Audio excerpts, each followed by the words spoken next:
देवरानी जेठानी की बातें सुनकर सबके होश उड़ गए। दीपा और नीता दोनों जेठानी देवरानी थी। दीपा नौकरी करती थी और नीता घर संभालती थी। भरा पूरा परिवार था। सास ससुर दोनों के दो दो बच्चे, कुल 10 लोगों का परिवार।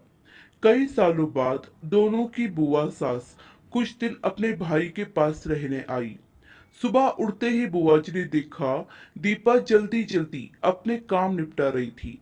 नीता ने सबके लिए नाश्ता बनाया, टिफिन बनाया, जिसे दीपा ने सबको परोसा। टिफिन पैक किया और चली गई ऑफिस। नीता ने फिर दोपहर का खाना बनाया और बैठ गई थोड़ा सा सास और बुआ सास के पास। बुआ जी से रहा नहीं गया, बोली, छोटी बहू, तेरी जेठानी तो अच्छा हुक्म चलाती है तुझ पर। सुबह से देख रही हूँ रसोई घर में तू लगी है और वो महारानी दिखावा करने के लिए सबको नाश्ता परोस रही थी, जैसे उसी ने बनाया हो। नीता और सास ने एक दूसरे को देखा। नीता बोली, नहीं, ऐसी कोई बात नहीं है बुआ जी। बुआ जी बोली, तू भोली है, पर मैं सब समझती हूँ। नीता से अब रहा नहीं गया और बोली, बुआ जी, आपको दीपा दीदी का बाकी सबको नाश्ता परोसता दिखा। शायद ये नहीं दिखा कि उन्होंने मुझे भी सबके साथ नाश्ता करवाया, मुझे डांट कर पहले चाय पिलाई। नहीं तो सबको खिलाकर और टिफिन पैक करने में मेरा नाश्ता तो ठंडा हो चुका रहता है, या मैं खाती ही नहीं। दीदी सुबह सुबह उठकर मंदिर की सफाई करके फूल सजा कर रखती है, तो मम्मी जी को पूजा करने में अच्छा लगता है। मैं तो नहाकर आते ही सीधे रसोई घर में घुस जाती हूँ। शाम को आते हुए दीदी सब्जियां भी लेकर आती हैं, क्योंकि आपके भतीजों को रात लेट हो जाता है, तब ताजी सब्जियां नहीं मिलती। ऑफिस में कितनी मेहनत करनी पड़ती है, फिर ऑफिस में काम करके आकर रात को खाना बनाने में मेरी मदद करती हैं। वो मेरी जेठानी नहीं, मेरी बड़ी बहन है। मैं नहीं समझूंगी तो कौन समझेगा। बुआ जी चुप हो गई। शाम को दीपा सब्जी की थैली नीता को पकड़ाते हुए बोली, इसमें तुम्हारी फेवरेट लेखक की किताब है, निकाल लेना। नीता खुश हो गई और बोली, थैंक्स दीदी। नीता सब्जी की थैली किचन में रखी और किताब रखने अपने कमरे में चली गई। बुआ जी ने दीपा को आवाज दी, बड़ी बहू, यहाँ आना।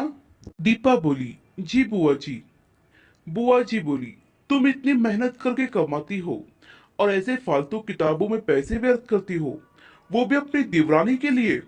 वो तो वैसे भी घर में करती ही क्या है, तुम दिन भर मेहनत करती हो और वो घर पर आराम। दीपा मुस्कुराई और बोली, आराम? नीता को तो जबरदस्ती आराम करवाना पड़ता है। सुबह से बेचारी लगी रहती है किचन में, सबकी अलग अलग पसंद, 4 बच्चों का टिफिन सब बनाती है, वो भी प्यार से। सुबह की चाय पीने का भी सुध नहीं रहता उसे। दोपहर को जब बच्चे आते हैं, फिर उनका खाना, उनकी पढ़ाई सब वही देखती है। वो है, इसलिए मुझे ऑफिस में बच्चों की चिंता नहीं रहती। मैं अपना पूरा ध्यान ऑफिस में लगा पाती हूँ। कुछ दिन पहले ही प्रमोशन मिला है। मम्मी पापा की दवाई कब खत्म हुई, कब लानी है, उसे पता होता है।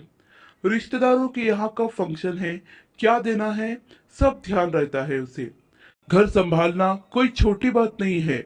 मेहमानों की आओ भगत बिना किसी शिकायत के करती है। उसे बस पढ़ने का शौक है। फिर मैं अपनी छोटी बहन की छोटी सी इच्छा पूरी नहीं करूंगी तो कौन करेगा। बुआ जी की बोलती फिर से बंद हो गई। दीपा वहां से उठकर चली गई। ये सारी बातें सासू माँ पूजा करते हुए सुन रही थी।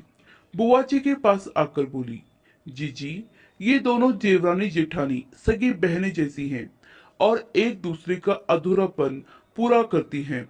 मेरे घर की मजबूत नींव है ये दोनों, जिसे हिलाना नामुमकिन है। ऐसी बातें तो कई लोगों ने दोनों को पढ़ाना चाहिए, पर मजाल है दोनों ने सामने वाले की बोलती बंद ना की हो। और सास मुस्कुरा दी। बुआ जी की बोलती अब पूरी तरह से बंद है।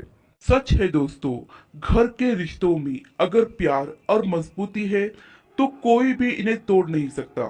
आशा करती हूँ ये कहानी आपको पसंद आई होगी। इस कहानी पर आपकी क्या राय है हमें कमेंट करके जरूर बताइए। कहानी पसंद आई हो तो लाइक और शेयर करना बिल्कुल भी ना भूलिए। चैनल पर नए हो तो चैनल को सब्सक्राइब जरूर कीजिए। कहानी सुनने के लिए आपका बहुत बहुत धन्यवाद।